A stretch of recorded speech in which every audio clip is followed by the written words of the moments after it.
unbelievable because here in Airbnb, we should not be going through these horror stories. So in this video, I'm going to share with you the top horror stories that I've seen, have been part of, and how you're going to eliminate yourself from being part of this absolute chaos that's going on at Airbnb. You see, the thing about Airbnb is this. Airbnb is not only the most well-known short-term rental platform, but it's all over the media. And see, what happens is because everybody is on Airbnb and they don't talk about VRBO and bookings, you get Airbnb as a negative connotation. It gets a negative stigma to it because people are talking about all these horror stories that have happened in their Airbnb, and it's making press and media. And so when we're talking to landlords about getting an Airbnb, they are turned off immediately just by saying the words because they saw somewhere online where it said Airbnb is bad. Here are some of the worst things that happened in Airbnbs and how you can prevent yourself from going through it. And at the end of this video, I'm going to share with you the absolute, in my opinion, worst Airbnb horror story that you could ever have. Have you guys heard of people trashing properties? What happens if you rented out your property or got a rental and did rental arbitrage and somebody trashed the property, had a massive party there and trashed the property to the tune of $20,000 to $30,000 in damage? It's a horror story. You put nice furniture in there, or it's a furnished property, or you spent the money on furnishing and it got trashed. And so you do have some recourse because Airbnb has air cover, which if you take pictures in a timely manner, they can reimburse you for some of the damages that the guests make. But this puts you down. This is time down, money down, expense down, and it's just a horror story that I really hate when people do this. And so you can eliminate some of the things with your Airbnb in getting trashed. The first indication that you're gonna get if somebody tries to book your property last minute with a lot of people and in the same city. Let me say that again. You can likely reduce the amount of times your place will get trashed by looking for red flags. Like somebody's booking tomorrow from today. Somebody's booking from the same city that you live in, that they live in. And somebody has 20 plus people. It's a party. They're gonna trash your place. The second horror story is people don't leave. They're called squatters. So people stayed in Airbnb. They're scheduled to stay for 2 to 3 days. They bring their clothes in.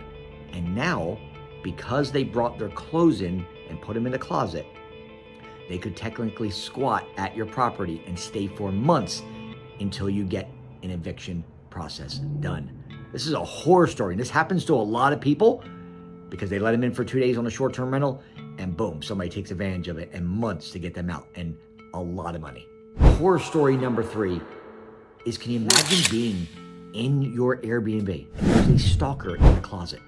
Imagine you and your spouse, your kids are in the Airbnb getting ready for bed and a creepy cat comes out of the closet in the bedroom. This has happened, guys. These are things that happen inside of Airbnbs, okay? This is very difficult to divert, to try to prevent, from the simple reason of you don't know who could be in the property, okay? Because we can't put cameras inside the property because of privacy law. You can put a camera on the outside and this would prevent, at least you can know who's coming in the front door. Some people put them on the back door as well. But this is horrible. This is a nightmare. People are sneaking into properties and then people and abusing kids and doing this stuff. It's creepy. Horror story number 4. And that is, I wasn't gonna say this one. If you go into an Airbnb and you've got white stains all over the comforters and the sheets and the beds and the couches, you know what time it is. This is disgusting. And the cleaners didn't do a good job.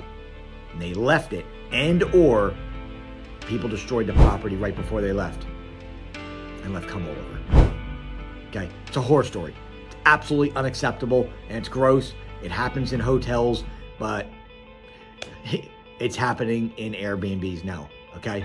I love Airbnbs. I actually like staying in the Airbnb more than a hotel because you have a full kitchen, you have an opportunity to stay there with your family. The price is very competitive, actually less. And so I am a big proponent in staying in them, but I'm giving you the biggest horror stories, and I'm gonna leave you with this video with the largest one, how you can prevent that. The next one is devastating. Drugs found inside the property. This was all over the news, where somebody left fentanyl underneath the sink and a 3-year-old kid got a hold of it and overdosed. This is what made media, and this is why landlords are freaked out, because they think that people are going to go in there, they're going to do drugs, they're going to party, and they're going to leave shit behind, and then they're going to have people in there and die in their property. Such a sad story. It's unbelievable. Which leads me to the next horror story, which is where people have died inside Airbnbs from old age. Okay? Maybe you got a property that's by a hospital and somebody was staying in your property for a couple weeks to go through surgery and they passed away in the property. And then you had to go there and break the door down with the cops and found a dead body inside the Airbnb. These are things that happen all the time, guys. Okay? So what I'm saying is just understand there's risk and reward to any business. And these are the horror stories that you could face in your journey of Airbnb arbitrage or purchasing. We're going to talk about those in a minute.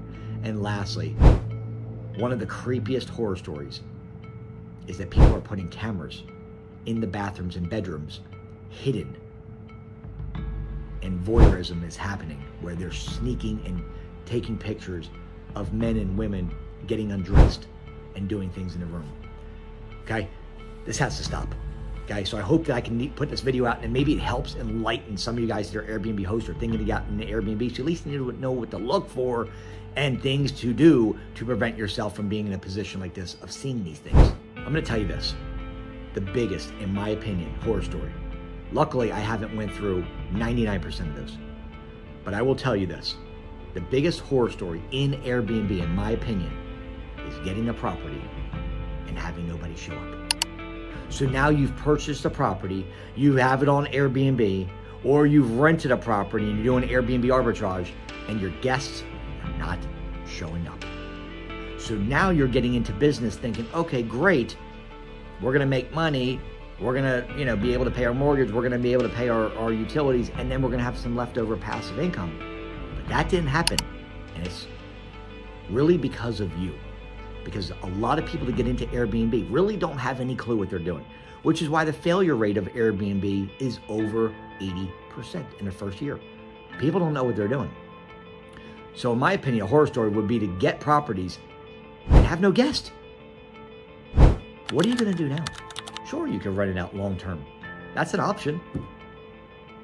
But what if you got into a property where the rent was higher than the rental that you would get from a traditional tenant? Now you're losing money, even with a long-term tenant, every single month. This is why we need to get into short-term rentals and understand how it works. I teach a method called rental arbitrage. And I teach a method that will basically help you eliminate these horror stories. But the most devastating one is to get properties and not be able to pay rent and utilities. My job is to help you mitigate that risk so that you can increase your occupancy, increase your daily rate, and increase your cash flow. And that's what I do. I've been named #1 Airbnb educator in the United States. What I will do is I will help you get a property, a rental to start with, not an apartment, but a single family house. I will help you with making sure the property is in the right position, the right market, the right zip code, and that the profit is there. And one of the things I'm looking for is that the profit exceeds $1,500 per month. That's what I look for. I have professional software to gauge if we're gonna get a property and it rents $2,000, I would like to see $4,000 in guest revenue. That's how I know I have a good property. Now I'm gonna look at the market. I'm gonna look at why people are coming in. Are they coming in to party? Are they coming in to, ski? Are they coming in for vacation? Are they coming in for work? Are they coming in for the hospitals? Are they coming in for, traveling? Are they coming in for relocations? What are they coming in for? And I will tell you this. I play in a really cool niche with the hospitals. I have travel nurses, doctors, chiropractors, and people that want to stay next to the hospital, next to their loved one in a nice Airbnb. And we put an elderly couple or somebody's going through surgery, we put them up in our Airbnb. It's right close to a major hospital. It does really well. And the cool thing about it is that's a niche I play in, but I always talk about the 4 H's, and that's hills, hospitals, hotels, and H2O. You want to be around these. You want to be around a property that has a pool or a hot tub. You want to be around a property that maybe has a lake view or an ocean view. How about a property that's next to a hotel? Great opportunity. How about a property that's next to a beautiful hospital, major hospital? Unbelievable. You guys have, this is the 4 H's that you want to be around. And so one of the things I want to tell you is how do we prevent our property from having low occupancy? The first tip that I'm going to give you is that you can go in, if you're an Airbnb host right now, you can go into your listing and you can snooze the listing and reset it. If I'm in a position right now where I'm on Airbnb and I'm just not seeing myself on the first page, that means that the SEO is not done right. It also means that your listing got pushed to the second or third page. And nobody's going to the second or third page to see your listing. Just like on Google, they're not going to go to the second and third page. They want to see the first page. And that's where you want to be for Airbnb as well. So Airbnb rewards people and shows their listing to people that like their listing and people that are viewing the listing. It's an interest algorithm, Airbnb is. And so if we could be on the first page, we're getting viewed, we're getting seen, we're getting listed, boom, you're going to get bookings. So what you can do is snooze your account. And when you snooze your Airbnb account, change around the pictures. It's a hack. Change a couple of the pictures around, change your profile picture, maybe rotate a couple. Reword the description by going into ChatGPT and telling it to rewrite the description in 3rd grade level reading.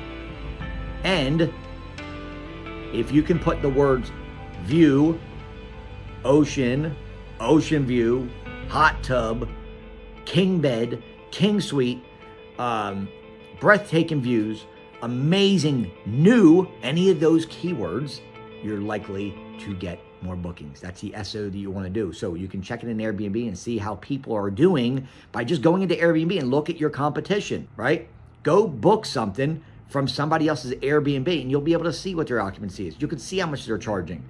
But more importantly, you can check on Airbnb is you can check to see what their titles are. Look for the property that's doing the best revenue in your city and look at the title.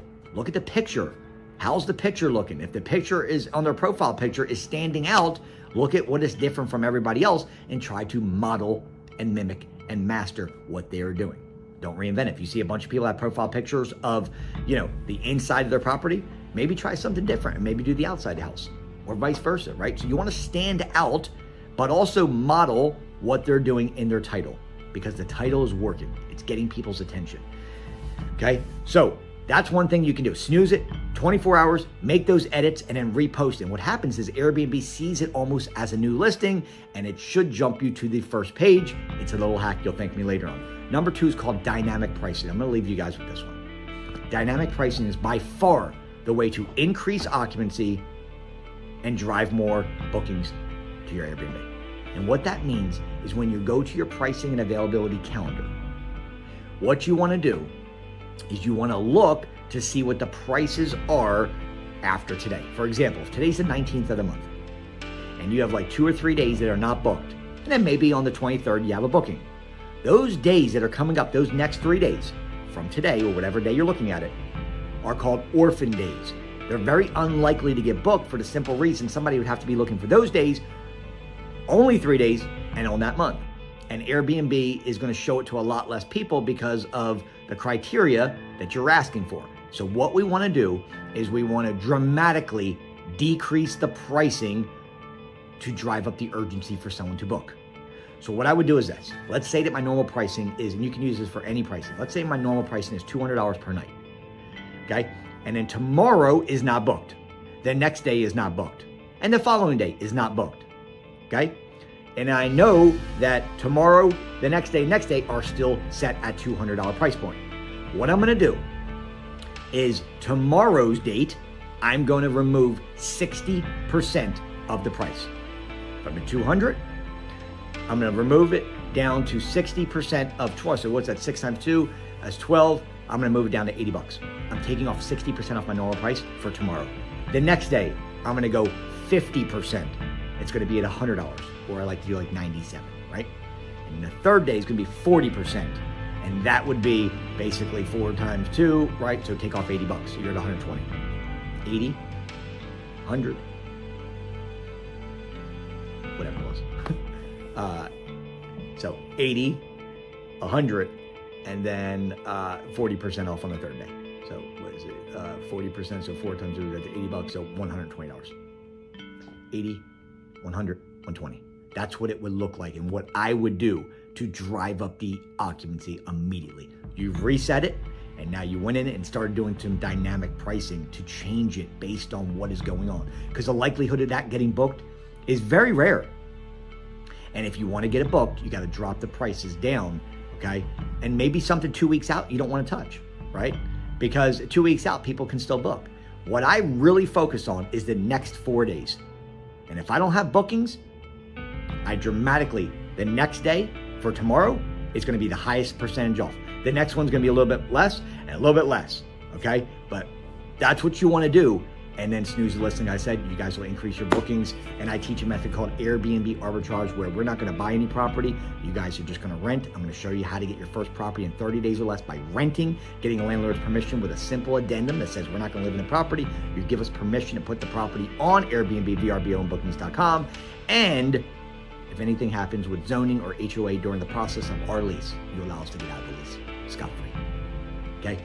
That, my friends, is what is booming right now. It's called Airbnb arbitrage. So if you guys want my help, put the word Airbnb in comments. I will reach out to you directly. I will help you. I will give you my time, energy, and anything that you want to make sure you're successful. Love each and every one of you guys. This is the nightmares of Airbnb. Reach out to me. Let's roll.